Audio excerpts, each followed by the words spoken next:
Allez, coucou mes amours, salam alaikum. Aussi, je suis de cœur avec vous, ça fait plaisir. Oh là là, plaisir de vous montrer ce bijou là, mes amours. Coucou tout le monde, Mariam Touré. Embêté pour les intimes. C'est votre Mariam Touré, voilà, et surprise. Salam alaikum. Aussi, mes salminions que faut on a de mes derniers. Donc, on fait ce direct, c'est pour vous montrer notre départ pour Koursa. Voilà. En tout cas, c'est une première pour les membres de l'ONG Assistance Humanitaire d'Urgence et ses partenaires d'organiser une mission pour la Haute-Guinée. Donc, mes amours, vous allez me voir tout à l'heure. Donc, ça fait plaisir. Donc, merci à nos millions de partenaires.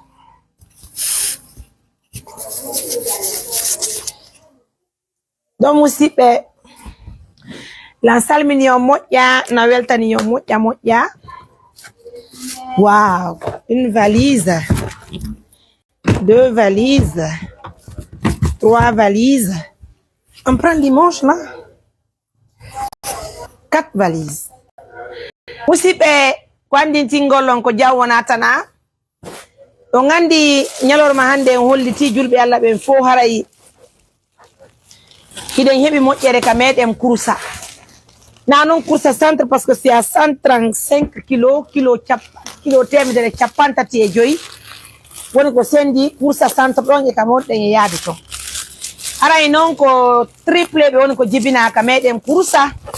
Musidɓe ko andintingollon pigiɗi ndi ɓe laafi fof ko no fof fotata. Ɗo andi Allah tagi kono fonnali. Ino wodi julbe Allah si sonnajo mabbe on yetti reedo jibino yo Amerique ma Canada ma Europe ma wobbe ya Maroc wobbe ya do pays très éloigné de la Guinée be ya be jibina ton fi haray be jibina dans les bonnes conditions wobbe non be jibinay hebata affaire hay yawgo kalaptan tel que l'enfant là les triplés de Koursa là c'est les informations on a kalaptan ne bobu jibini parce que laptano no woddo dire ka mabbe ko fota wona sela e wi mabbe aka burure sonnajo jibini be kono o yi Allah wurni bi bebe kono bi bebe heba wa hande wa dimanche ni e 14h be hebude bira mabbe dida poti didi bira be okka wallahi e wi mabbe be hebude ndo e tenere nen e 17h Allahu akbar musibe suko bobo goto inne musibe e wawai o muinna bobo endidi kono bobo be tato les triplés c'est pas une chose qui est facile haray non ko wonden do ni c'est vrai que en hebi nde moƴƴere do kono en heɓata o feere ɓira heɓaki ñamete kadi en heɓali maaro e nebban e basalle ko nandi e muɗum musidɓe haray meɗen inviti partenaire ɓe amen ɓe fof hino appel jiɗin ɗo vous allez m'appeler vous allez m'aider encore une fois de plus à regrouper ce qu'il faut pour notre départ pour Koursa mi mi jeji on haray noon ko andintingol fi raɓɓindingol pijiɗin nde moƴƴere ko wonnen yiɗi ɗo ko monsieur Bari wontinan ben Allemagne partenaire be meden wallitibe kada fi sodugol ndu motoru fi be musibe meden triple be hebaado ka meden loppe haray kanyum partenaire jobe ko monsieur Bari be defte ko lannata c'est-à-dire il fait des sacrifices il ne regrette pas pourquoi il donne quelque chose parce que dum ko wada do fo onini ko c'est vrai que c'est ko Mariam e groupe ko wadana kono ko hutorta dum do wona Mariama wona bibbe Mariama be wona bibbe ABD be wona bibbe Rugiyatu be wona bibbe hende ka wondo ka mojo bere mais plutôt ko miskina be honde en nabande wonti be kameden Koursa. On dit que la Guinée c'est la même famille. Assistance humanitaire d'urgence travaille pour tous les Guinéens sans exception. Donc monsieur Bari ndel duno en montant de 2 millions. Hala ko teddugale modon 2 millions. Monsieur Bari ko joni presque 18h 19h ko hindi den musibe. Hala ko teddugale modon. Sister Kadiatou wontiram en Belgique. Yumma mabbe kadi walluno en hebude 1 million. Ils n'ont qu'à dire au total, nous avons plus de 5 millions et quelques. Effectivement, Madame Aïssatou, on tire en Amérique. Madame Aïssatou, quand il dit Noël, ça n'a pas fait un séda, mais nous donnons une activité. Go, ko hollude me ma pour demander do. Ben ni joni Mariam no nabande ma $100. Haray fuɗɗoro ɗon kadi nde moƴƴere ko huɓɓuden kam heɗen Koursa. Min yom monsieur Bari 2 millions. Sister Kadiatou Belgique, yumam ɓe wallire huɓɓuden 1 million. Tawti kadi $100 di hindi de ninka yuri kon kameɗen Amérique lannali musidɓe haray kadi 500,000 woni ko iwri ka meɗen Angleterre on 500,000 ɗon ko sista Fatoumata wontirɓe Angleterre haray ko teddugalle moɗon do weltino moƴƴa sista Fatoumata dettiwa misal ko sonnajo kadi wonɗo wallitade wonɗo wallitade en kadi fi golleji men ɗi moƴƴa haray ko andinti gollon ok d'accord c'est qui s'il vous plaît haray kañum sista Fatoumata haray ko andinti gollon musidɓe ko sonnajo wallitiɗo en kadi golleji ɗi moƴƴa ɗo ni modi maɓɓe no ali lagine ga siɓe neldorilan so hi sista Fatoumata ɗum neldorilan mi wata explicande o conci ko han waɗon haray ko honɗum woni ko maporɗen fiɓe ɓiɓɓe ɓe ɗo kadi wonɓe kursa ɗo haray hiɗen mapori ɓira maɓɓe on ɓira on heɓaki sabunde heɓaki maaro heɓaki nebban heɓaki basalle heɓaki haray ɗin ɗon fiɗi foppen heɓali haray ko teddugal e julɓe Allah ɓen fof kala anduɗo no mari ɓiɗɗo free period kadi heɓaki musidɓe to andi noon ɗo yo wetude haray partenaire ɓe amen ɓe walli men ɓay ton andi de parents c'est très tôt le matin haray meɗen tori ballal eɗon tori yon ballal ko fi Allah woti annabijo musidɓe haray ko teddugal e moɗon ça c'est le travail de l'ONG assistance humanitaire d'urgence musidɓe ɓiɓɓe ɓen heɓama ka meɗen Kouroussa mais malheureusement ɓe heɓali feere poltu ɓiɓɓe ɓen ñameteyon hunde heɓaki ko woni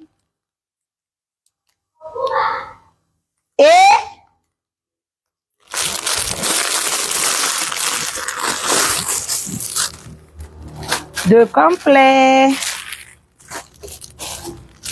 on andi ko siwtaɓe ka musidɓe assistance humanitaire d'urgence fait partie des meilleures organisations.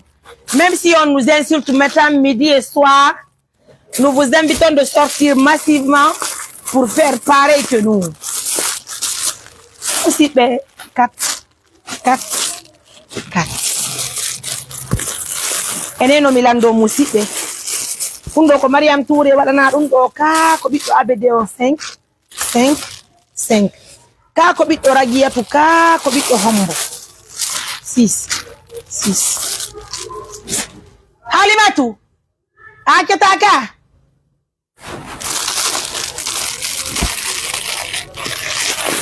on va faire une grosse surprise 7 waouh. Merci à tous nos partenaires. Ouh là là, 8. Mon Dieu.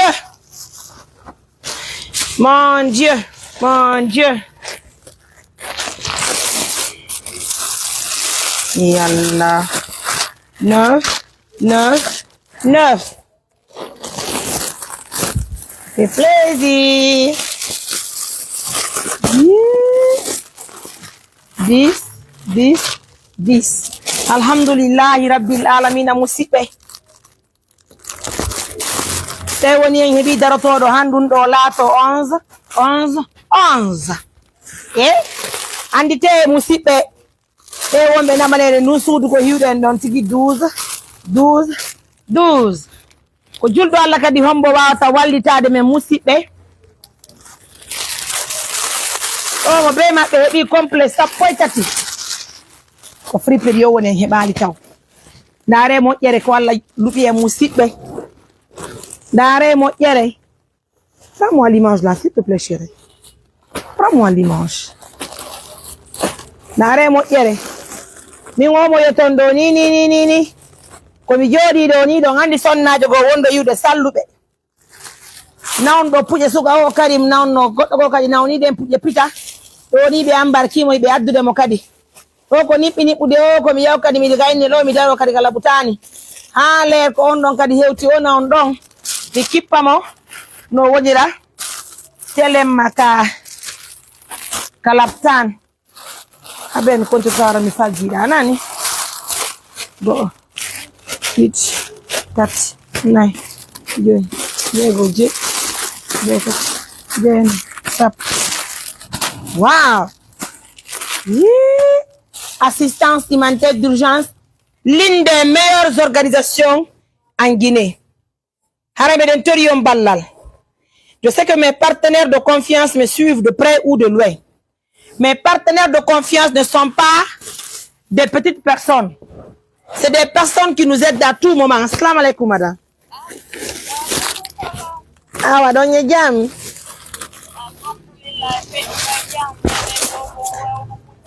Alhamdulillah, ne. Jam tout.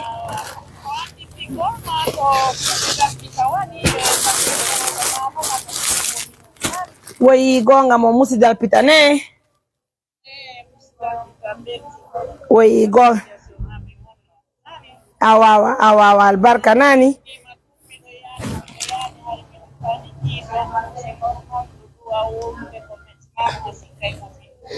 Tanti problème la musidal pita fono weltana albarka mabbe wala yobobe ko mujjaki den hambo ya juta nani.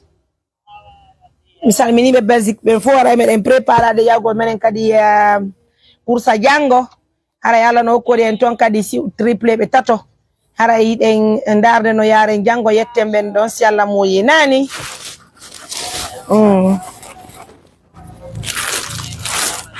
Allah mo amin amin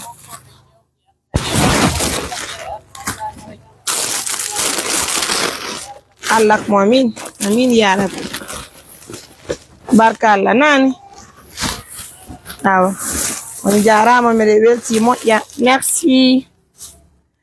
Voilà musidɓe ono wonɓe sivude assistance humanitaire d'urgence nokku kala ka wontirɗon min salminiri on hoore teddungal min yetti o mouradu moƴƴuru haray ko andintingollo musidɓe non.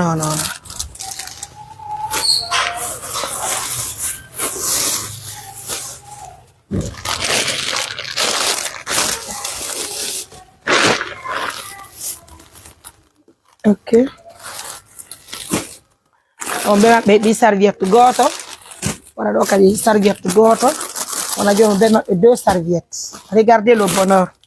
Musidɓe ko honto warete naɓude ɗum ɗo hay si jooma ɓe ngurde nden duwanaki en Allah wulando subhanahu wa ta'ala itte ka bawgal makko wallira en ko fi Allah woti annabijo musidɓe ndaare moƴƴere ko wonɗen naɓande ɓe ngure miskina on assalamu alaikum to ngi jam tanti no hay oh il a une émission la wadde émission mais ne fokkiti course ko teddugal le mo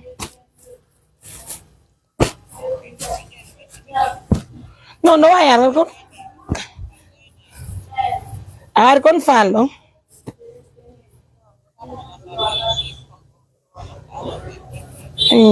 mi andi ko fiɓem ti wonɗe yande course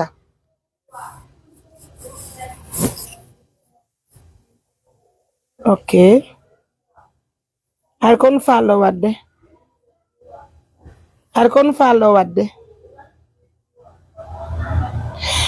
numa honno ɓira heɓaki carton mbiɗa ko 700 000 carton ɗiɗon 1 million 400 000 carton tati on kadi koye wattu ɗon wona 2 million 100 000 ɓira heɓaki sabunde heɓaki maaro heɓaki nebban heɓaki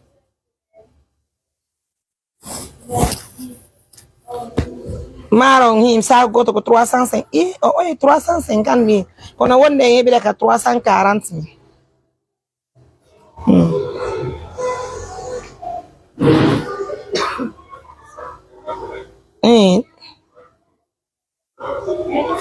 Merci mon amour, merci Tendesa tout de Dabola.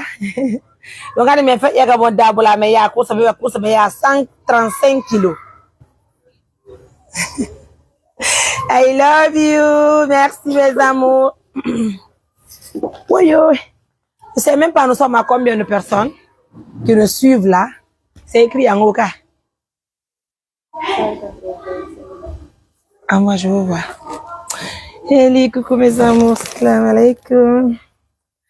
Non, nous sommes à 871 personnes qui nous suivent. Ara musibe, regardez-nous. Dare moƴƴere musibe. Ko moni yelaki nde moƴƴere ɗo dare. On ɗo musibe. Ɗo gandani hoore mon ɗum ɗo ko kursa woni yaade. Haray yo Allah hokku baraji ɗi. Ɓe waɗuɓe ɗum ɗo fof hiɗen tori Allah. Oui, kundo boni. Allah wata be dettu lanna. Nare ɗum ɗo musidɓe. Nabalen ɗum ɗo wonɓe ka fulawa pom. Nare musidɓe. Ɗum ɗo ko cuddawo e bobo. Nare. Vous imaginez? Ça c'est Mariam Touré, la journaliste la plus choco. Sosette gidi. Donc andi soli gidi no hewi ka fulawa to moƴƴa. Et je suis en émission. Donc musidɓe ɓeɗen tori on ballal.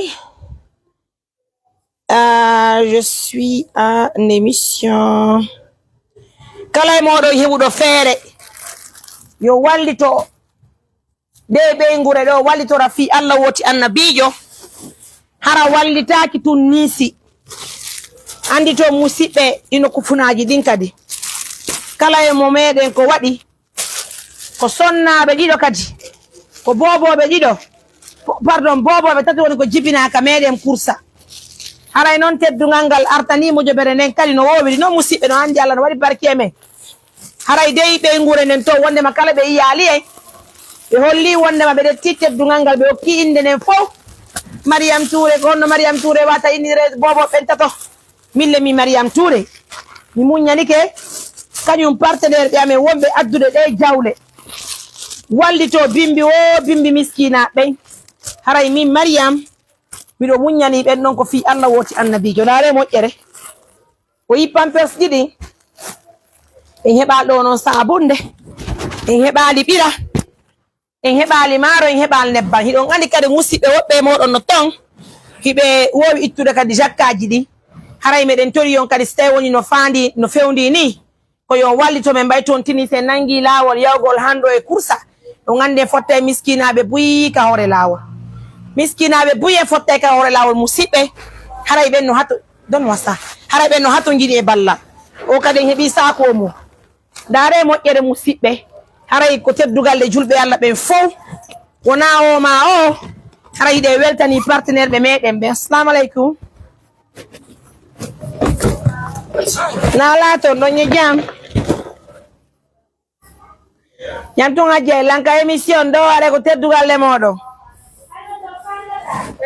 ko jangono yato ko jango men woni yaade bureau fotno haray ɗon ɗo ton men wallahi ɗum no yurmi wallahi siwtaɓe kadi ɓuri kam ko ha june ara ko teddugal le moɗon nani ɗo kadi en heeɓi complet sappo e jam moƴƴere joni haray on no wiyete goɗɗo jonnay ɗon 500 000 jonnay ɗon 500 000 ɓeydi toon ɗon ka tuma ka sabunde nani awa jeng albarka mo yo Allah ɓeydu jawdi ndi haray meɗen yetta ɓe fota wona seeɗa haray yo Allah wurmo bobo ɓen kadi waɗa barki e maɓɓe waɗa ɓe ɓanta ɓe diina islam Allah ko amin ya rabbi yo Allah jaabini sabu laaɗum hakko mamma jawdi laaɓuɗi dagiɗi ko ɓe ne'ira ɓe ya rabbi Allah wata ɓe lamɗo mbaɗi yumma e ɓen barka nen ajja on ye jambe Bruxelles belle alhamdulillah e siwtaɓe no heɓede few yo Allah wurmo ɓe fof waɗa barke maɓɓe Allah ko amin daade si ɗon ɗo no haram oto mo gonno ɗo wallon men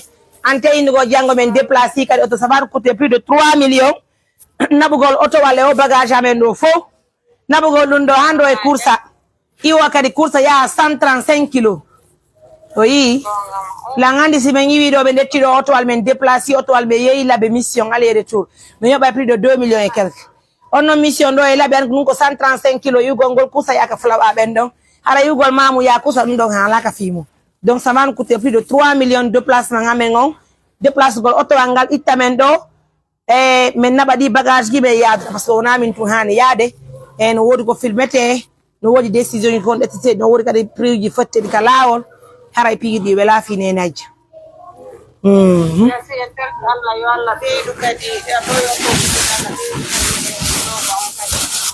amin haray ko teddugal e moɗon ngajji en haray ɓe hokki en kadi haray ɓe hokki en indele ɗen fo nani ɓe jarama an kadi Allah hokke baraji ɗi an e équipe o fof mi torki Allah waɗa joddinde aljanna Allah ko min nena Dia Allah ɓe ɓen Allah ɓeydanɓe jawdi laaɓuɗi dagiidi kala kadi ɓe mara faalaɓe waɗude itta ɗiɗo sadakaji Allah hokkuɓe ko laaɓi dagi ya rabbi. Amin ya rabbi yo Allah jaabini sabnu laaɗum hakko Mamadou. Wonde baraji moƴƴa no wondi e baraji no woɗɗi no ɗumani kono wakkile ko moƴƴere wodani o yo Allah hokku wonde hokkida en fof nani. Amin nena Dia albarka nani barki Diallo e moɗon les choses évoluent bien.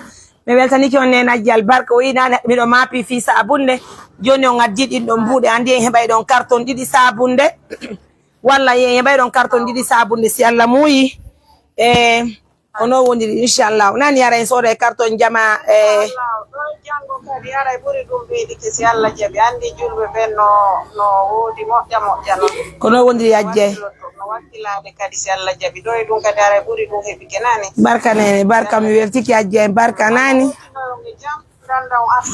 Allah mami en nodidira joni si Allah muuyi musidɓe. En tout cas, merci à nos millions de partenaires. Comme vous le constatez déjà, notre Hadja Kadiatou, pardon, notre Hadja Aïssatou de Bruxelles, notre maman chérie, qui ne se fatigue jamais d'ailleurs, a décidé enfin de nous appeler pour apporter son soutien aussi. Assalamu alaikum. Madame Kadiatou, n'alaton. Ah, oui, moi, y'a rien qu'à, mais hindi don bout, oui, comme ça, dit qu'on cas. Je suis à live là, suivez l'émission. Suivez l'émission. En tout cas, merci à vous, Madame Kadiatou de Belgique là, de la Belgique. Assalamu alaikum. Dare musibe, mo yere ko wonde ngena bude kameden kusa hiden tori yalla wala subhanahu wa ta'ala. Yalla mo illa wongol okora en jawdi labuni dagindi, kokore miskina be musibe, okore julbe Allah be fo. Dans tout ce que nous faisons, je crois que il y a certaines choses qui reviennent à l'État guinéen. Mais bon, vous savez, c'est pas une chose qui est facile. Hein? Aujourd'hui, rencontrer un simple directeur, c'est tout un problème. À plus forte raison, s'il s'agit de rencontrer un ministre, ou bien en tout cas un membre influent du gouvernement, ça va pas être facile. Mais néanmoins, nous, on prend la vie du bon côté, on tient bon. Heureusement que nous avons la chance d'avoir des partenaires de confiance, des partenaires qui nous soutiennent à tout moment. Regardez, c'est aujourd'hui que j'ai reçu l'appel d'un papa à Kouroussa. On s'entendait même pas parce que moi, je n'entends pas malinquer. Il a fallu l'implication de notre représentant de Cancan pour nous expliquer, pour traduire ce que le papa veut nous expliquer en français. Alors, en toute sincérité, ça a porté fruit parce que nous avons les meilleurs partenaires sur cette terre. Il faut reconnaître. Vous pouvez dire que vous n'aimez pas Mariam Touré. Mais Mariam Touré, son équipe ne travaille pas en Guinée. Là, c'est pas vrai. Assalamu alaikum. Allô? Bien. Bien, oui. Combo.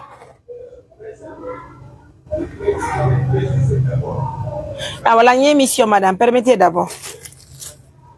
Bien. Donc, Moussi, quoi, Nintingolon. Notre boulot, c'est pas une chose qui est facile. Ah, toi, tu vas estimer que tu vas croire que tu fais du bien. Et tu vas voir une autre personne sortir pour dire que non, tu ne fais pas du bien. Alors que toi, tu sais combien de fois tu fais des efforts pour mobiliser tout ce bonheur pour une famille, pour rendre une famille heureuse. Vous vous imaginez, les enfants sont nés le dimanche. Et très fort malheureusement, juste maintenant où je vous parle, les enfants n'ont pas d'habits. Les enfants n'ont pas du lait. Les enfants n'ont pas de la nourriture. Wallahi, flower, vous imaginez que tu me dis Allah dandi be few. Allah kadi wurni bibbe be few. Wobbe ko leede porto jibinta. Wobbe no ton jibinebe har ko volbe tata yaabe jibinoya. Par contre wobbe ka burura jibinta. Kono pigi di fo ko dri yalla musi. Ko dokal Allah, on n'y peut rien. La seule chose que nous pouvons faire c'est d'apporter un soutien. Et vous vous imaginez de 15h à 19h, 20h, voilà le bijou que nous regroupons. Ça c'est le boulot de l'ONG Assistance Humanitaire d'Urgence. Vous pouvez ne pas aimer cette organisation en Guinée, mais il faut reconnaître le travail qui est bien fait, c'est très important. En tout cas, voilà tout ce que nous avons obtenu pour l'instant, et je sais que les partenaires vont sortir massivement. Nous avons les meilleurs partenaires, je vous dis, les meilleurs partenaires. Mobilisez-vous encore. On va trouver du lait pour les enfants. On va trouver de la nourriture pour les parents. Maro, Nebban, Basalle.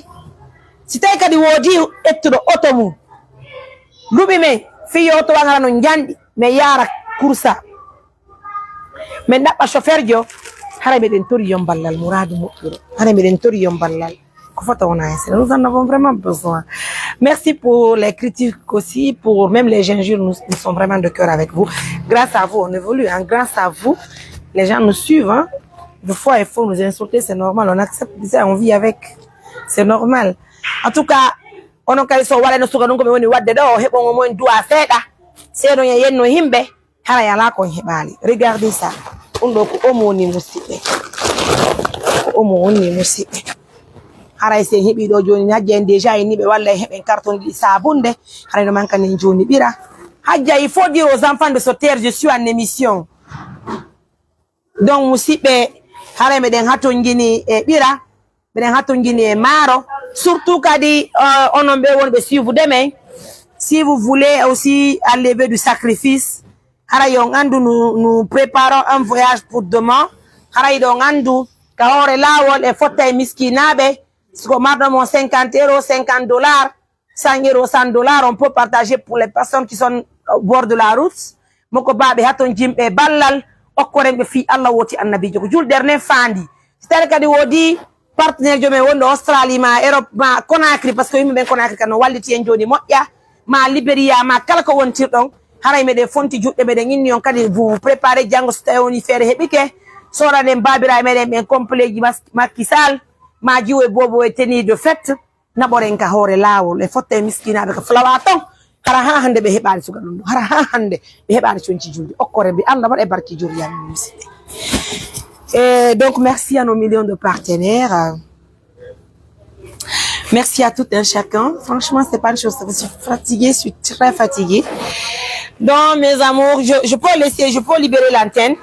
Vous avez le 629 88 43 94, je dis bien le 629 88 43 94, je dis bien le 629 88 43 94. Je vous prie humblement de nous appeler, vous allez nous aider à trouver le reste que nous voulons, les denrées alimentaires pour la famille, du lait pour le bébé, c'est très important. Allez, je viens de transférer 300. Qui vient de transférer? Je n'ai pas vu. Assalamu alaikum. Oui, allô? Na? Oui? Alhamdulillah, kombe?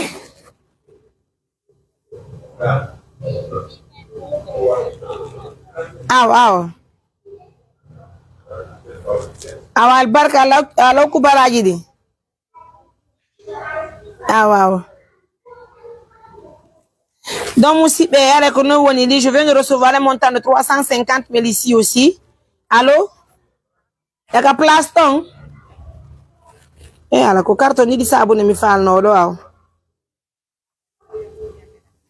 Ah, carton jama ka sudu don ni la live go yara ko be adu do mi kupude do. Ni carton dit ça, abonné jama. Wa la ngadane joni ka do. Ah. Donc musidɓe joni nena yadiɗa mburi se en hendi kadi ɗin ɗon en wattirayde joni kada sodugo kadi goɗɗum go ɗo haray en hendi kadi ɗo 350 000 joni soden ɗo carte ɗiɗi sabunde haray joni ko ɗo woni ɗi en sodan ɗo carte ɗiɗi sabunde musidɓe hiɗe weltani julɓe Allah ɓe fo wona o ma o haray ko fota wona e seeɗa e donc mino diɗi ɓe addan en carte ɗiɗi sabunde haray ɗum ɗon kadi heɓike ɗo mi windani adduɗo mbuɗɗin andugol ko hombo woni ko addiɗi. Pour l'instant, voilà simplement, on me dit salam alaikum, sister, je viens de te faire un transfert de 350 000 le prix d'un sac de riz. Ah, ok, d'accord. Pour les jumeaux de coursage, je n'ai pas voulu t'appeler. Comme tu fais le live, que Dieu te paye, ainsi que tous les donateurs et qu'il t'accorde santé et prospérité. Oh là là, merci. Merci à vous, messieurs ou madame. Dans les 350 000, moi, j'ai appelé déjà Fienso, sabun nanen waɗen ɗo donc karay woɓɓe kadi si addoyi kadi en soda ɗum ɗon maaro soda ɗum ɗon nebban e basalle surtout ɓiraji bobo c'est très important parce que ɓiraji ɗin kan wondi e nafa ko ɓiraji ɗin déjà donoɗen adorde mais nous avons pensé à tout ça parce que bobo ɓen kadi ala ko watto few wallahi so ɓiɓɓe ɓe ala ko ɓe watto fof ko ɓiɓɓe rewɓe ɓe ganda ko ɗum ɓe wonta janggo normalement Si on était en contact direct avec l'État, l'État allait aussi nous aider. Mais malheureusement, pour l'instant, tel n'est pas le cas. Mais nous, on va s'efforcer pour aider les personnes qui sont dans le besoin. C'est pas une chose qui est facile. Il faut travailler dur. Il faut avoir le temps. Il faut être vraiment très dynamique. Je m'appelle Diello. Ok, je m'appelle Diello, je suis originaire de l'Abbé, je te suis depuis qu'on a créé. J'admire ce que tu fais avec ton équipe. Je vais rester anonyme. Ouh là là, j'ai dit ton nom, chérie. Merci, madame. I love you, madame. Je suis de cœur avec vous. Nani, j'ai reçu l'argent. Non, mais notre Dieu, dans mes cartes, on dit ça, abonné. Nani, à votre honneur. On va faire ce bijou, tout ça, là. Hébar de Ottawa, Nyanal. Faire la domaine de pour ça, à votre honneur, nous en avons vraiment besoin. Donc, Araï, je suis de cœur. C'est une première de faire une mission sur la Haute-Guinée.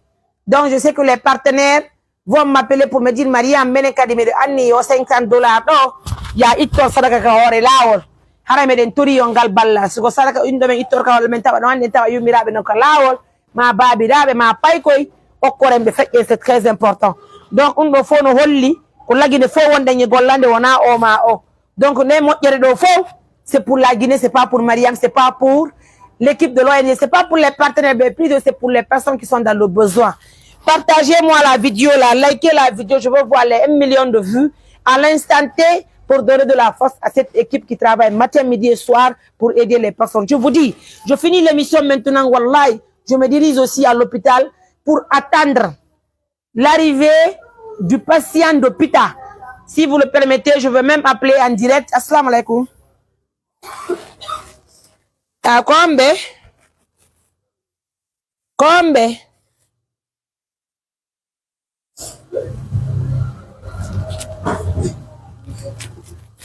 Monsieur Dialombe.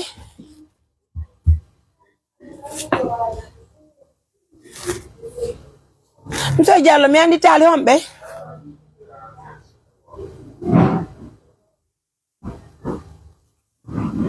Gonga mo no jam. Achane me yafe yandi na na be na bana ondo. Nabdo don yafe. Yali imodo. Imodon. Kono ha mi danga nantane. Mini on wali nare du travail.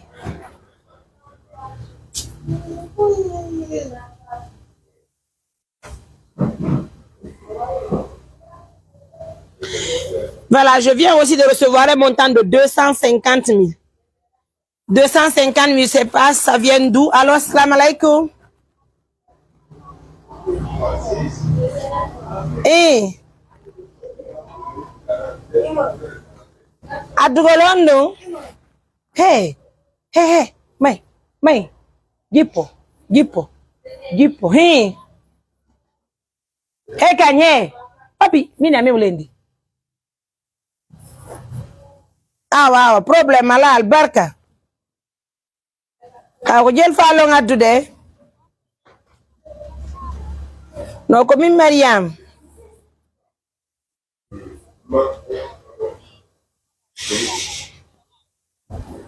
Awa kon falo sodde.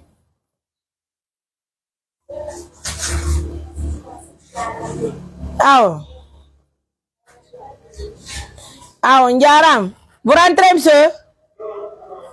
Ouais. Yeah, il fait chaud. Madame aussi, on a voulu si vous des assistances humanitaires d'urgence, nous kukalaka wontir on sadi moron ko toli. Mais weltani ki o muradu. Allah assalamu alaikum. Kombe. Oui.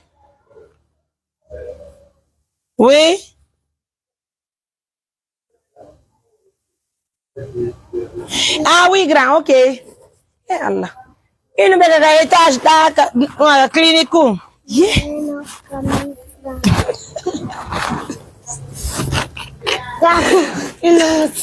Elle a émission. Donne un message carabo. Wallahi piet, achu. Kaetajo. Imenu jalde ma sauve. Allô? Moi je suis en émission, monsieur, s'il vous plaît. Je vous ai dit, c'est au niveau... Venez simplement jusqu'à la clinique, là. Vous allez demander où je suis, là.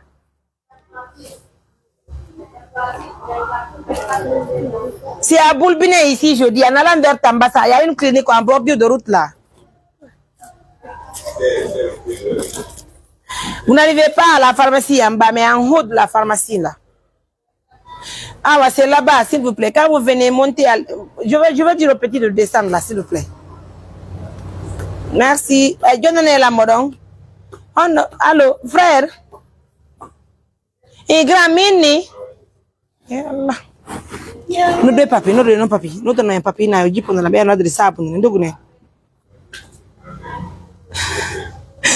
Allez mes amours, en tout cas, merci à tout le monde. Merci à nos millions de partenaires. Donc, nous sommes de cœur avec vous. Allô, grand. Parce que vous avez très sabu nani nani. Et tu as passé béadi. Na? Ah oui, on a annoncé nani la émission ça quoi mi kupata ma remise. Eh Allah mi janna ma idoma. Yo daron ala lega taxi yo ngari. Etta carton sabu no ngadna ndugu ne. Bijeji ma. Ay wa taxi yo ngari anna jabano la ka. Ya ngadna la carton sabu ne kan. Ya landon jitu. Hein? Landon jitu. Mai.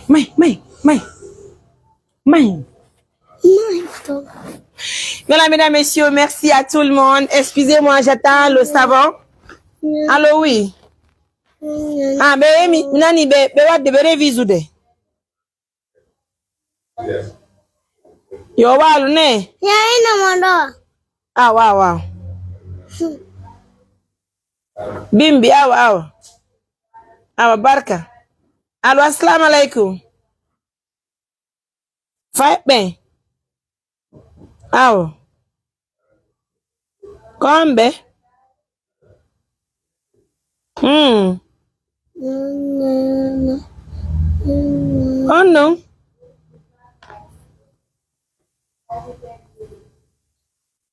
Non, madame. Oh, Djemalo, a change on bimbi on l'angande mon fiala dans la émission.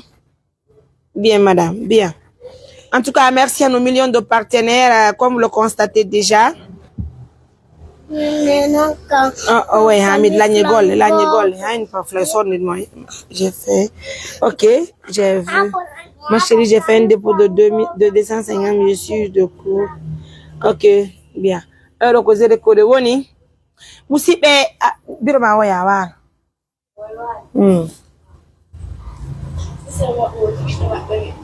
Je suis en émission.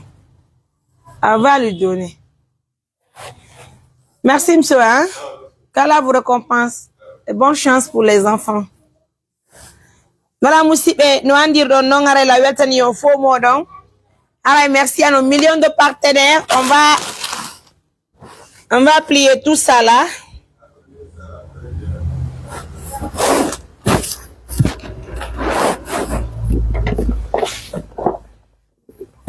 Je veux appeler ABD. Allez. Imoro. Ah ouais, yo so de bombo.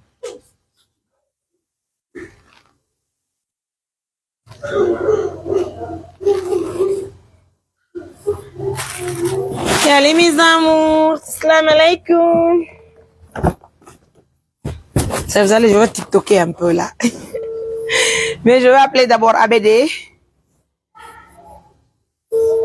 Allez mes amours, ça fait plaisir. Le 629 88 43 94 donc à Moussipe.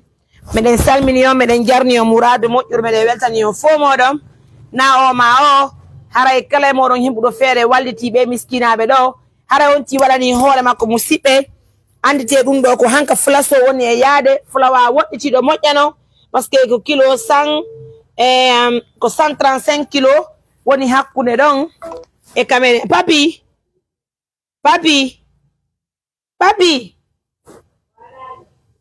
awanye jinkun jipedo yano lan chabude den carton sabune de didi doge no.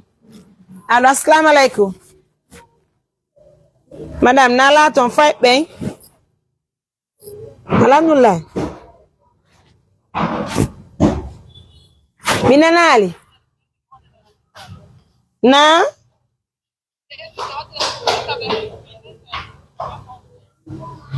kon ngadu dong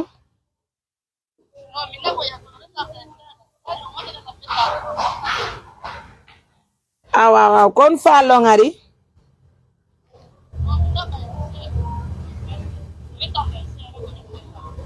awa kon no inde na yafo dong awa madame problème ala merci njarama albarka allo oui bien oui na ni kombe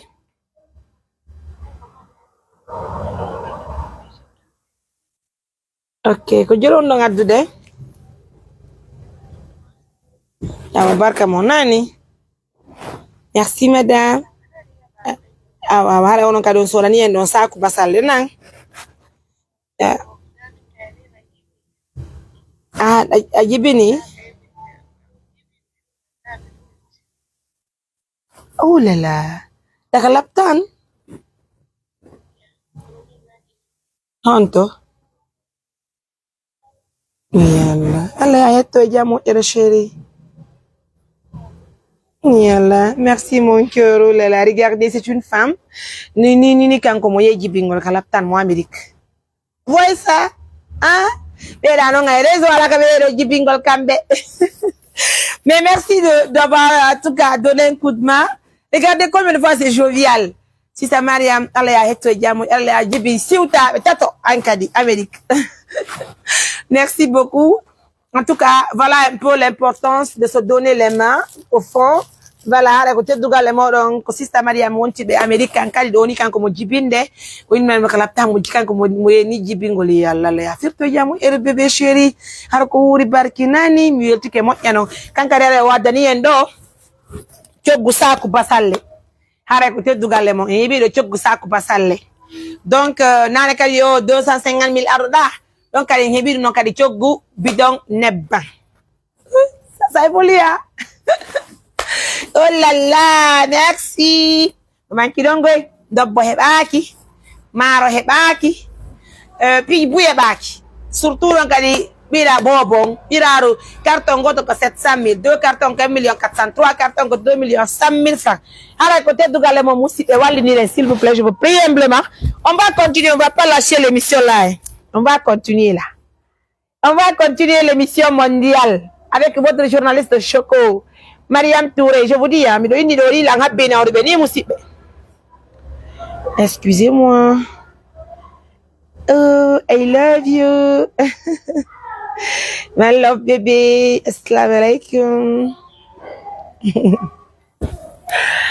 oh là là mi ndike le mbuddi chéri albarka nan mi ndike mbuddin do donc mi ndike mbuddi ara mi ndike coggu saku basalle o mi weltike buy sista Mariam an kadi Allah ya hetto e jammo yere Allah ya hibobo be maɓe ngi jammo yere nan bebe mi weltike buy hara bebe kursa kadi hay sibe duwanaki on baybe anda on inshallah walla kan duwaniki on Allah no andi wadbe be ndo foko berde labude wadirde ko wonde ngi Hollande ko fiye hebugo wallito en buri ni musibe imaginez vous jango se yalti de dum do fo allez c'est venu les cartons sont là oh là là merci beaucoup manchi goto ka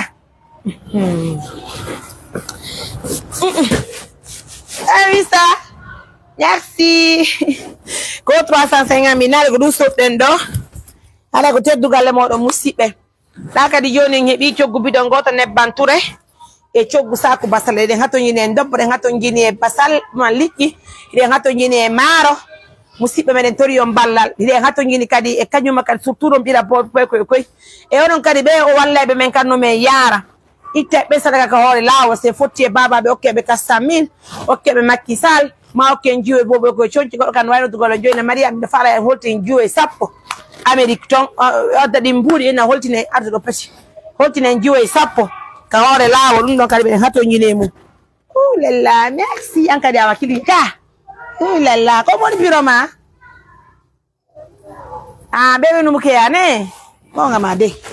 Barka nani. Ala wan barke de mojo berebe musibe. Ko yunga foli. Au lieu de nous maudire, sortez massivement. Merci chérie, mendike mbarka nani, I love you.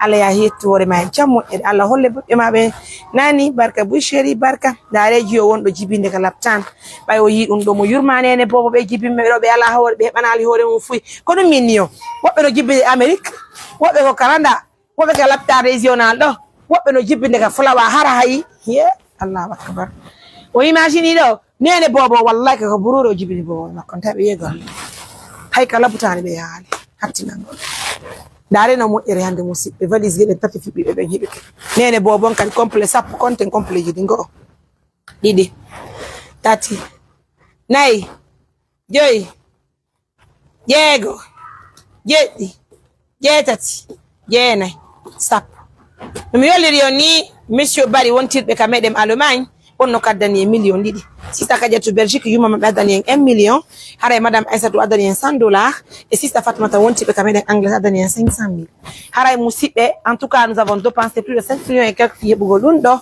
hare kadi yi musibe jon kadi be adam ben 350,000 didi woni ko waliti en so den carton didi sabunde hare yiden hatto jine mudun 2 millions 100,000 kadi fiye waw so go bira pay ko yarto carton tati bira na bore dun don e wata wallir godbe fo kono wada pigi din sedda sedda dare mo er ko be holli e be anda en andabe wo bibbe be fop be tinene be okkiye musibe hala hide weltani Allah hide weltani julbe Allah be fo wona goddo marden ko barki marden kono nde do mojjede wadanta dum do hay goto Allah huday musibe dun do fo e wadanta hay goto Allah huday ko hasi ko ko se wadani dum do miskina Allah wanta hore men den Allah okkoran jawdi laabul musibe Allah wurra bibbe men wada barke mabbe kala kali sonnajo on do waltade bo heba yo Allah okkoro bibbe yo Allah okkoro bibbe Allah wadi barke mu yo Allah juwiro mojjere musibe nyande woni wawana hore mo mais ça fait plaisir, ça fait du bien.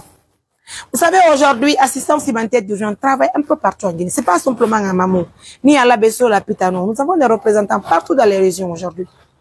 Raison pour laquelle, d'ailleurs, on s'apprête pour aller en mission à Kouroussa. À 35 kilos de Kouroussa, je vous dis, 35 kilos de Kouroussa. C'est pas une chose qui est facile, hein. Merci bébé, I love you. Wow.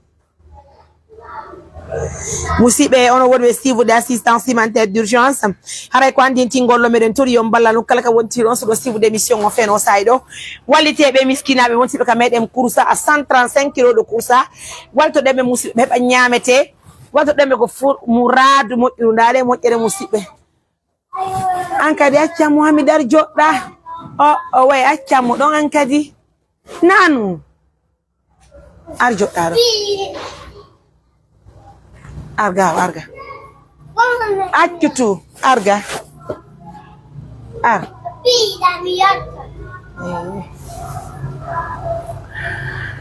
Musibe, rewolbe si vous d'assistance humanitaire d'urgence.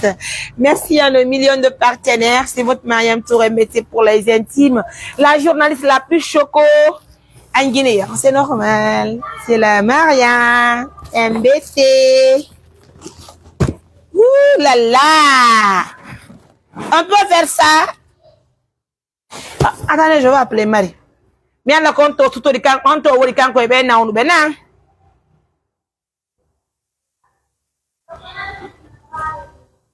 Okadi ni kali ko minam kali jolla o mi yakati kala tan mawdo mi habbobe do kati. C'est pas facile. Wallahi musibe. E mi ronki. Why? Are mama lela non fiso ko gollo ka. Ando mi joto so kanana no.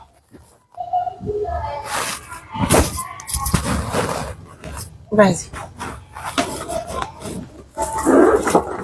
Allo oui Marie, on te wondong.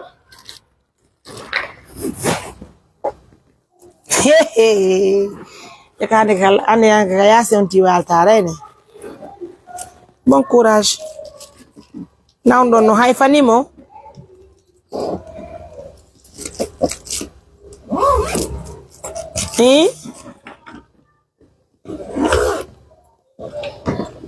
Ow. Allah mo. Mesdames, Messieurs, merci à tout le monde pour la confiance, pour l'attention. Pour la fidélité, c'est votre Mariam Touré Mbete pour les intimes. Merci à nos millions de partenaires. Nous vous demandons humblement de nous aider. Une organisation, pas comme les autres, une organisation qui mérite le soutien de tout le monde sans exception. Regardez ce que nous voulons faire. Allô, madame? Je vous envoie ça maintenant. Et mes amours, merci à nos millions de partenaires. C'est votre Mariam Touré Mbete pour les intimes. Regardez cette grosse surprise que nous voulons faire à une maman qui a fait des triplés à Kouroussa. Une mission d'ailleurs que nous organisons parce que voilà, en quelque sorte, je voulais dire. Waouh, c'est très joli. Regardez ça, regardez ça. 4 valises. Hein? On peut faire ça. On peut faire ça. Ah, et on met ça. Voilà, dodo. Et Allah mon Dieu. Donc, à man kanimendo 4 toiles.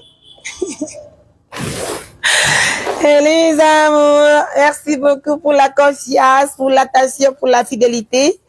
C'est votre Mariam Touré, la journaliste la plus choco. Mission pour Kouroussa, on s'apprête très bien. En tout cas, merci à nos millions de partenaires. Merci à toutes ces bonnes personnes qui nous suivent de près ou de loin. Si vous nous suivez à l'instant T, nous vous demandons humblement de partager la vidéo pour qu'on ait assez de partenaires ce soir qui vont se rajouter sur ces partenaires qui sont là déjà pour nous aider à, en tout cas, réaliser très bien la mission. Je suis tellement fière de toi, Sista Mariam. On voit en toi que tu aimes soutenir les personnes dans le besoin. Je demande souvent comment tu fais pour trouver la force malgré toutes les difficultés. Ouh là là! C'est grâce à vous, Sista. Oh mon Dieu, c'est grâce à vous, c'est grâce à vous. Tout ce que nous faisons dans cette organisation, c'est pas nous, c'est vous, les partenaires de confiance. Donc, vous méritez le bonheur, vous méritez le soutien, vous méritez la confiance. Vous méritez tout ce que nous pouvons pour vous grandir, Albarka Mona, c'est vous qui nous donnez la force. Regardez ce bonheur, regardez ce bijou-là. Et je sais qu'on va obtenir le riz, le lait des enfants. Nous faut penser au bimbiare Allah, Allah subhanahu wa ta'ala, on journée. Kala jul o Allah. Je t'attends ici. Vous m'attendez où? À Kouroussa, vous êtes à Kouroussa ou quoi? Eh? Oye, oye. Mi andini on de la fois que tu cours ça, ne? Ah ouais. Problème là. Love family, que Dieu vous bénisse. Allah mamin. Hadja, assalamu alaikum.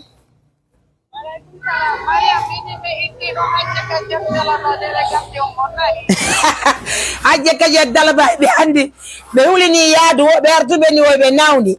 Bari beni la wo be nawni wo ko le mabbe no musde min he don andi ajje satu kamele be jinno ka flower donc andi ka be tiki jabe jabe no be men jinda do flower ji buy do mi yurma be do wari me yaada tibe do yobe may Allah tawni be don ko Allah tawni be joni Allah ka be hay kare be sena no en don me immini be joni aja to na lakem no be kisami yalla be. OK merci. Merci. Allez mes amours, salam alaikum. Merci à nos millions de partenaires. Regardez ce bijou. Moussibe, Medentori Julbe Allah Befo, de partager la vidéo, de liker la vidéo, de donner plus de la force à nos millions de partenaires. Merci à tout un chacun pour la confiance et pour surtout la force que vous nous donnez matin, midi et soir pour la réalisation de nos différentes activités sur le terrain. Et puis c'est très visible, c'est tellement visible d'ailleurs.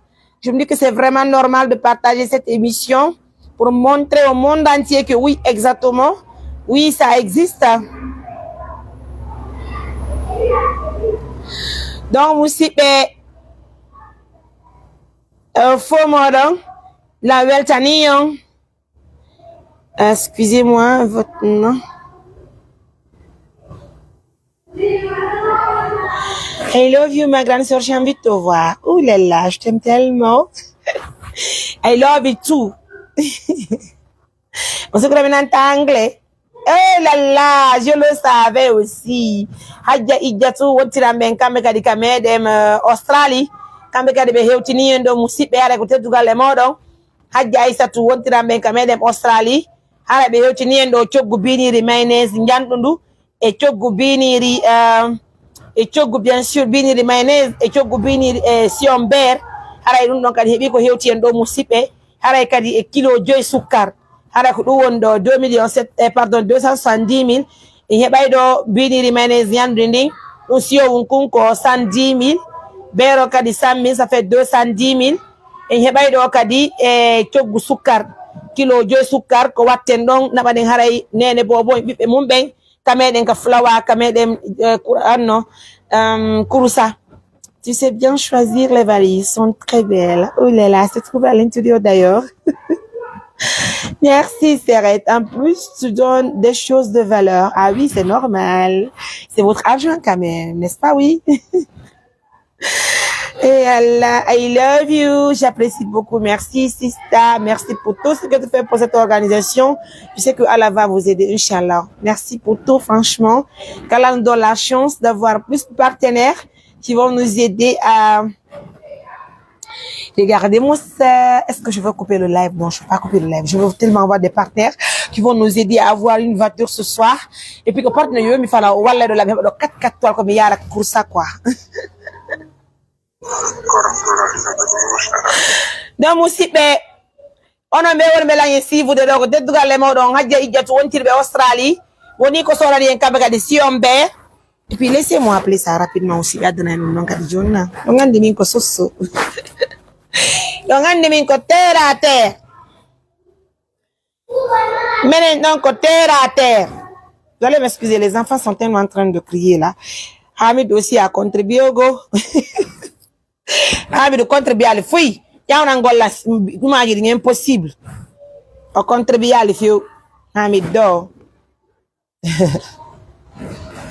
Allô? Allô? Min sio umber kadi men hebay don. Ber jadi dan ko jël sio njanonku.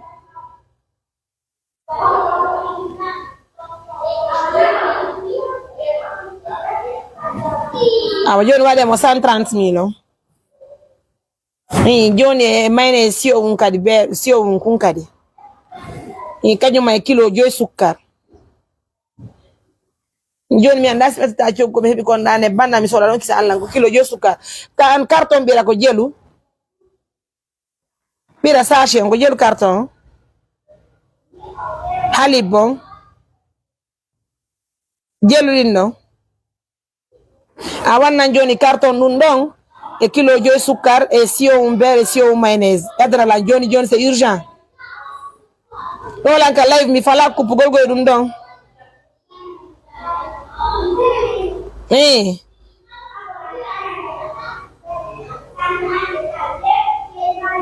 kilo 5 sukkar e carton ɓira kun e sio beer kun e sio mayonnaise kun Johnny Badana non dans l'émission, je vais faire la remise avant de clôturer là. Allez mes amours, assalamu alaikum, merci beaucoup. Regardez votre Mariam Touré. Oh là là, na ino kadi himbi kadi joni ka 110 000. Yuru kadi madame Tigi danke tumbu ayur be kadi kadi honno Angleterre. Yeah. Haja. Yeah.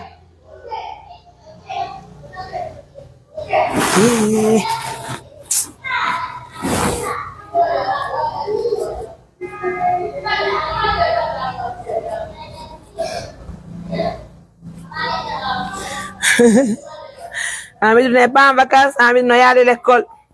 Nous de là, Hamidou, nous sommes pas non. Si seulement j'avais cette voiture, wallah, Dieu était témoin, j'allais fermer, bon.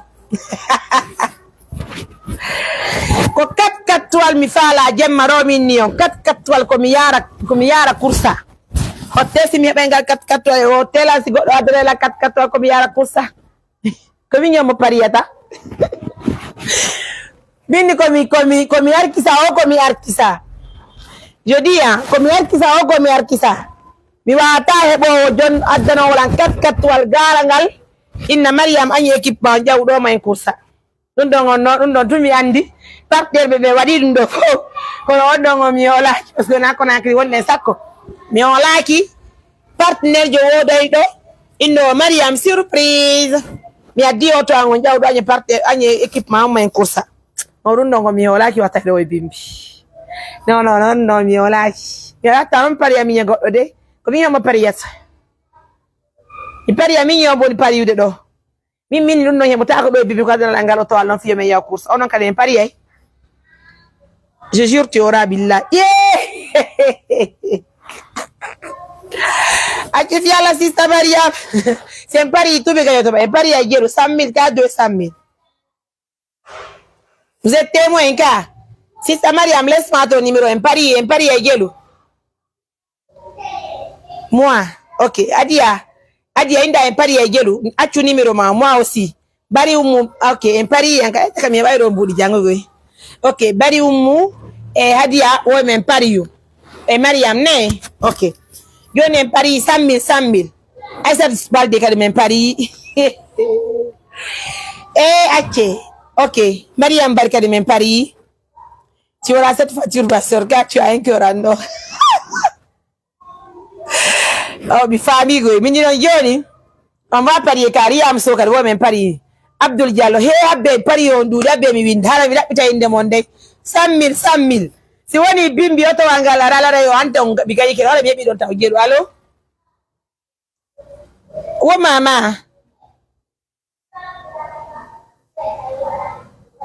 ma mère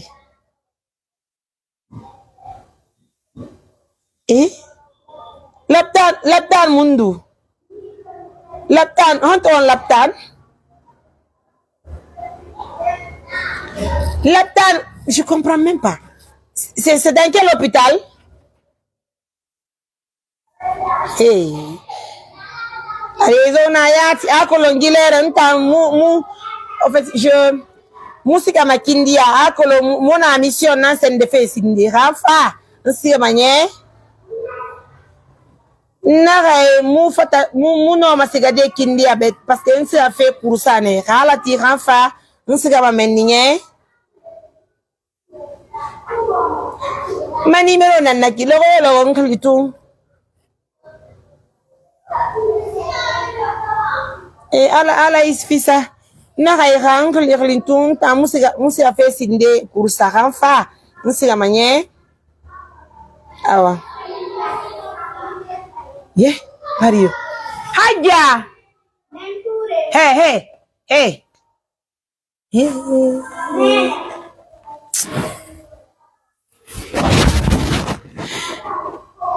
Mesdames, messieurs, merci à tout le monde. Il y a Paris Gongo Douré. Mais mal comme window, on a pas que nous sommes que des les gars, je suis très fatigué même moi. Wallah, miron qui coffre. Adama. Allah.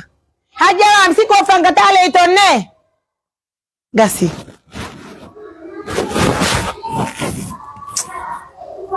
Enfin là, vraiment c'est pas facile avec eux. Allez mes amours. Allez, côté du gars, les mots donc, oh là là, assistant Hamid n'a pas travaillé du tout, pas du tout. Je te suis en direct au nom de Kadiatou Mo Abdoulaye. Désormais, tu es Mariam Folirobe. Oh là là. Tu as un nouveau nom, Mariam Folirobe. Sortez massivement.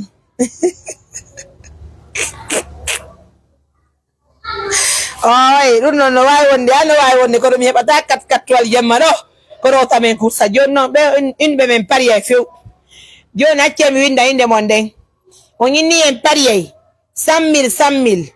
Si tay woni auto wanga laradi do e bimbi, hara yo ngandu idon duwala mo be mon 100 000. E yo so ngaddi nyani no me bi ko bettara me wada passe ameni yago kursa. Jon fu ito en pari yo. Adama. Yeah. Je voulais noter là.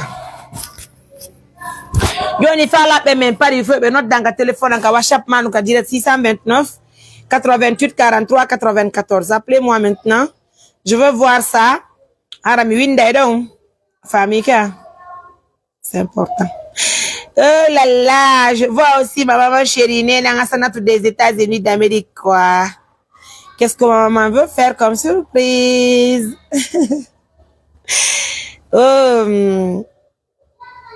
Je viens d'arriver. C'est quoi ces valises? Oh là là, c'est quoi ces valises? Mission pour Kouroussa. On peut faire ça, mission pour Kouroussa. Oh là là. On peut faire ça. Indirect tout à l'heure, on peut faire ça. Allô? Non? Hey, Empire yellow. 100 000 ka. Adoro chérie. Empire 100 000. 100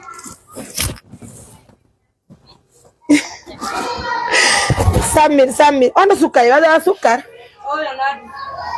100 000 ka. Ang ada na lang no man kay minota. Ino ye jone kayo. 100 000 ka.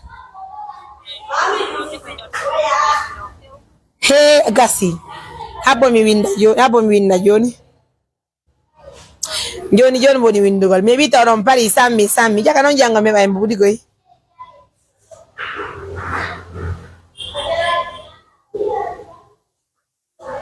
Sister, oui? Hello, Windy. La windu sister, inda kono in the mane. Okay, winda Jon la la de tawro ka imi na block no tango no ka auto.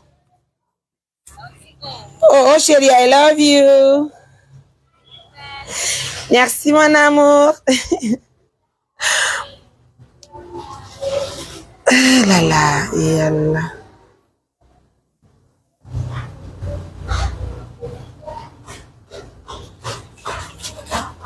Ina, Hamid bébé. Hamid, quoi Hamid? Ari le kitamiano, e tirundo jo inalamu e bébé. Ari le kitamiano. Ina, Hamid, yeah. Ça c'est Hamid bébé. Hamid ka jawdi dun do? Kon jawni? Allah wat barke ma nene. Oyo bébé Hamid mo njandi. E o de tani landongal. Ele kitamiano. Ele kiandeji. E ulbina susi. Oui bero. Oui mayonnaise. Oui bere bike mayonnaise bike. E dongangal 10 minutes izen ba auto. E bira.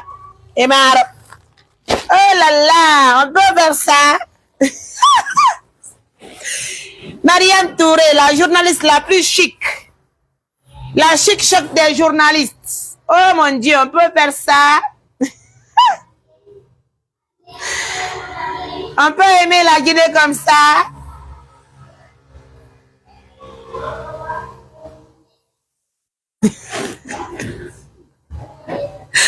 Oh là là, je veux pas écouter les vocaux.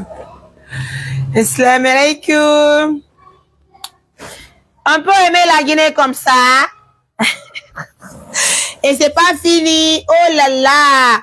Tanti ankala daniendo yoni kambe kadi. On te beta woni. Tanti asanatu Amérique. Kambe kadi be no diro yoni akoro ko terre à terre on ne wadon fait terre à terre. Fi do ngandi sira fi Allah no fi maka. Wow, Hamid aussi a travaillé. Hamid aussi. Hamid bébé, c'est votre Mariam. C'est bon, on note de langue, on a une proposition, fi voyage, mais on django. Walembero musibe, qu'est-ce qu'on va faire encore? Walengene kadi hebe la carte be la mignon 700 000. Wow, notre chic journaliste et notre caviar. Oh. Je vous dis, hein, andan Paris mi ngimbe buido. Indon auto wangal aray do e bimbi. Onong hal 4-4. Actuellement, il n'y a pas ton nom, il n'y a pas ton... Assistance humanitaire d'urgence, l'organisation la plus suivie sur le plan international, la plus chic. Kayo, et bicadre.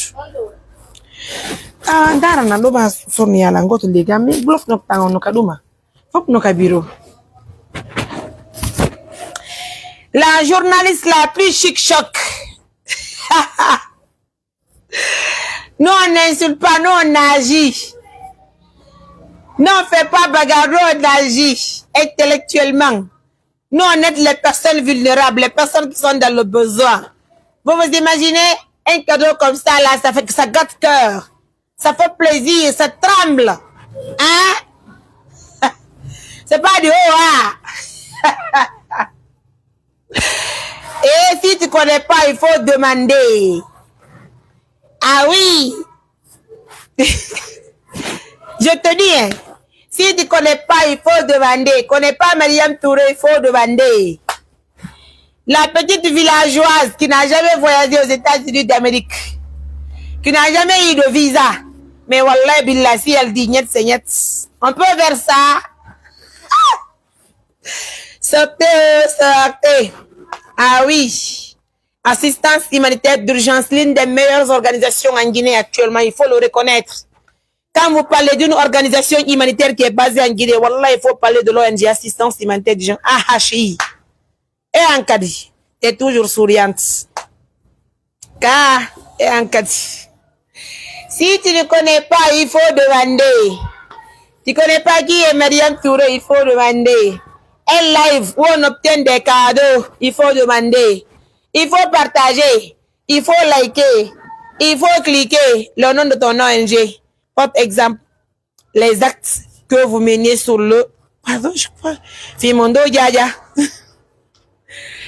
Maintenant, mes amours, on va commencer. Il est quelle heure même?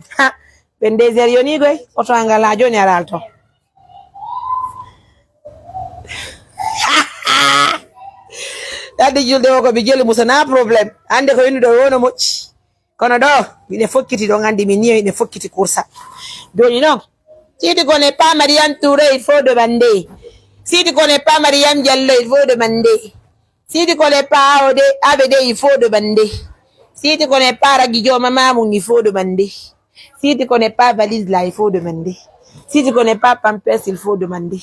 Si tu ne connais pas du lait, là, il faut demander. Si tu ne connais pas du cycle, il faut demander. On peut faire ça. Et Allah, nous t'ani l'ankadi auto anga musique kat anga fi bimbi. Wala ne landwa mi motumbi mi fotenga kat lang pa wana gonga. Minna ko bingé ko ota men ko coursa quoi.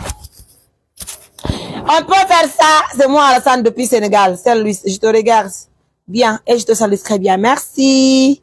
Merci beaucoup. Dakar, salam alaikum. Si tu ne connais pas Mariam Touré, il faut demander. Si tu ne connais pas Madame Foula, il faut demander. Si tu ne connais pas Madame Kamara, il faut demander. Tout ça là, c'est pour Mariam Touré, le nom de Madame Foula, Madame Kamara, Madame Flavio, Maman de Hamid. My lovely sister, I love you. On va même parler l'anglais, même si nous sommes villageois, on va parler l'anglais, c'est important. Moi, je parie. Ok. Ha, Allah Akbar. Woni dawdi do. Goddo go wonno Dakar, yankari wonno angle ko onno ko Angola ne. Ok, y a pas de problème. Woni dawdi do Paris, don da me bita o 200 000. Andi don on betana la woni pass di fi voyage on bimbi. Yandi non sai woni en Paris do e secteur ala ko ngandu o bindi do on Paris. Ala ko ngaddu buddi. Siko bin kamila bay buddi. On nani? Ya la mi mara auto chérie. Min comme villageois, je mara auto. Si tu ne connais pas Mariam Touré, il faut demander. Elle est belle, elle est gentille, elle est souriante. Et Allah, maybe 99 étoiles, Kadi. Mariam Touré n'est pas belle, de. Mariam Touré est chic. Mariam Touré est chaude. Mariam Touré est stylée. Mariam Touré est villageoise. Mariam Touré est très vilaine. Si tu ne connais pas la beauté, il faut demander. Si tu ne connais pas Papa Foula, il faut demander. Et Allah, je rappelle le numéro Mariam Touré. Pourquoi les gens ne t'appellent? Tu ne décroches pas parce que j'ai pas le temps. Merci. Ah oui, tu as posé une question, j'ai répondu. Pourquoi on t'appelle? Tu réponds parce que j'ai pas le temps. C'est le temps qui me manque. I love you. Il faut comprendre.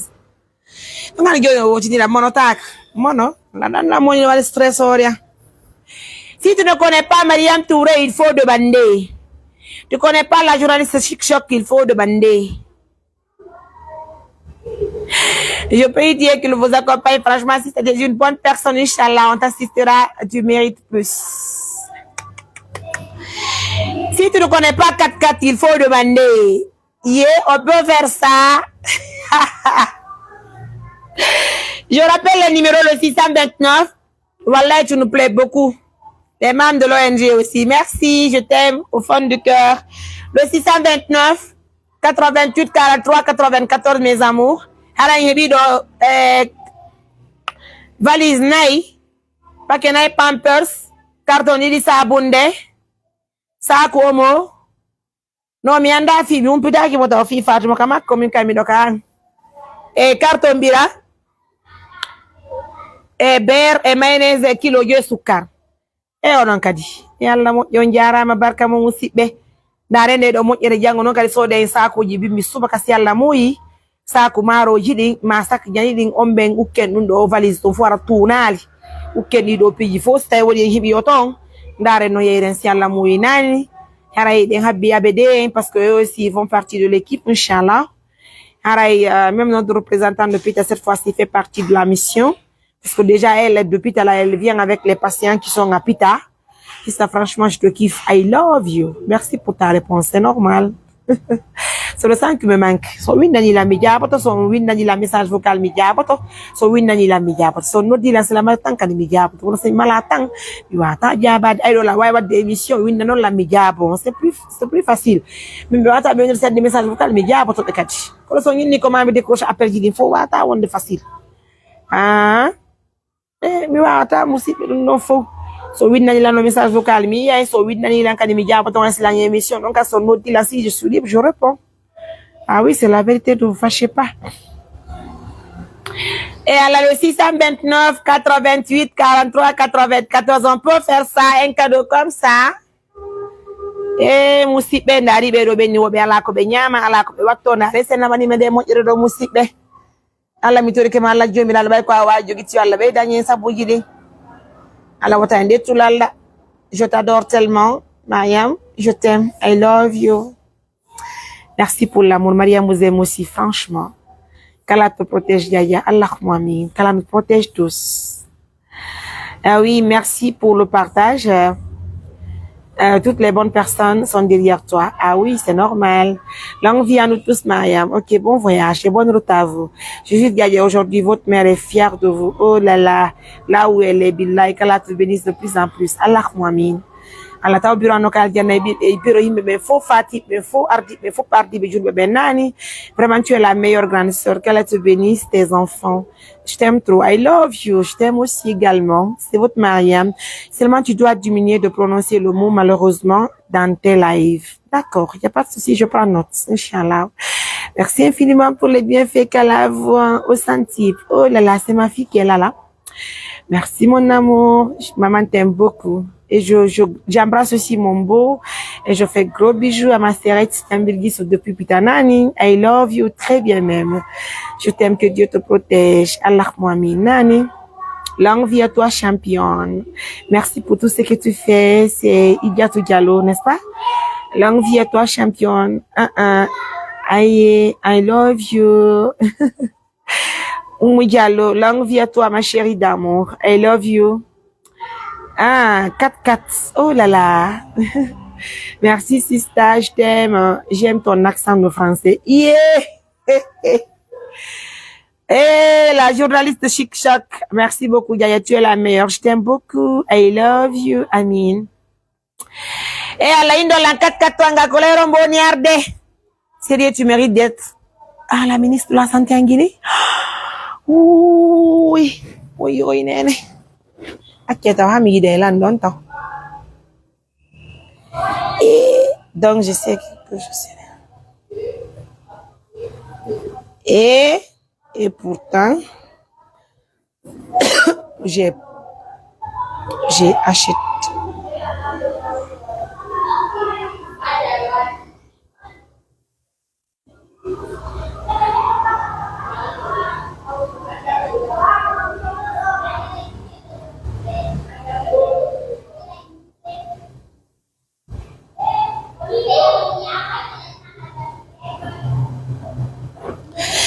Vraiment, tu es la meilleure. Merci. Et les enfants de Zérékoré. Ah oui, les enfants, les parents n'ont pas voulu aller partir à l'hôpital, donc on n'a pas le choix. Nous n'avons pas le choix, madame. Désolée. Kata qui va venir. Il n'y a pas de problème. C'est Kata qui dit à de Welti. Eh, ils ont dit, deux fois, c'est mis, mais no jala. Haray la Welti, ni quoi? Eh, nous avons eu en publiant des vidéos, moi, barum de Kakoengal. Eh, comme barato, moi, taxi moto jo ngini. Mimi susta pada gol de dianga mini ye gara no yandi mi yipi. minen ka debbo gono e hoore mo to ni ayi dimmo ayi famille ma onne ɗum ko famille feetu ɓe nandi min ni mi famille an on wallahi ani guine jonko ma jala aɓe assalamu aleykum Abouji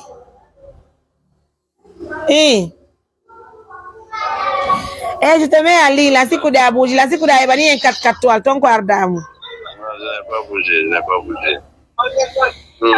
Abede, est-ce que la suivre de live?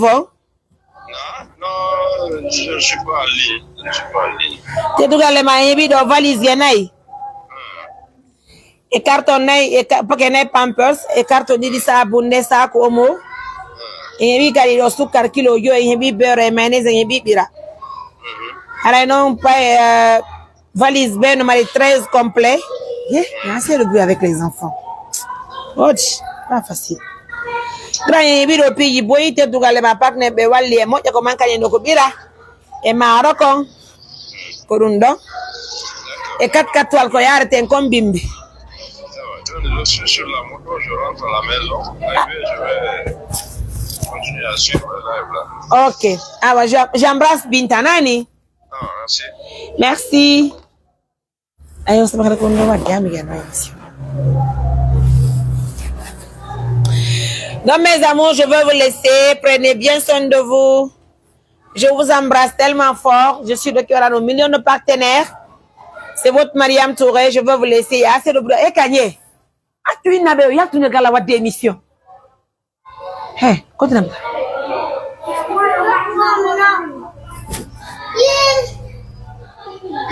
Oh. Natu. Mindi ya adu. Hamid nanu.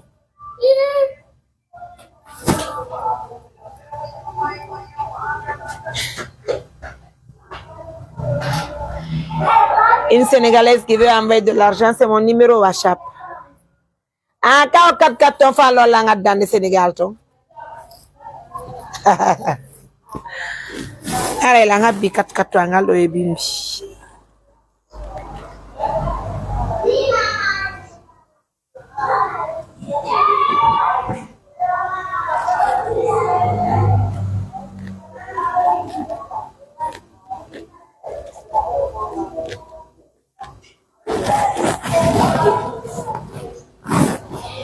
Bravo à toi.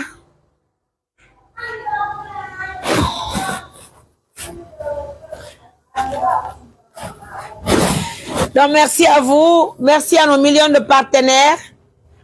Min kar singa 4 to lari do e bimbi ara mi respecti.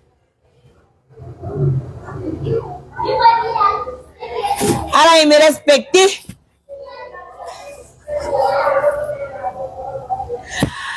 Assalamu alaikum musibe jo. Il n'est pas pied, mais il y a tout ton.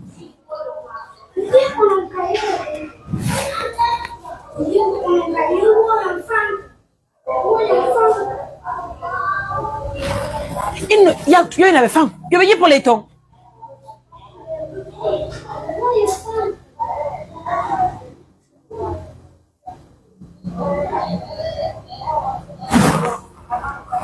Papi, il y a tout les.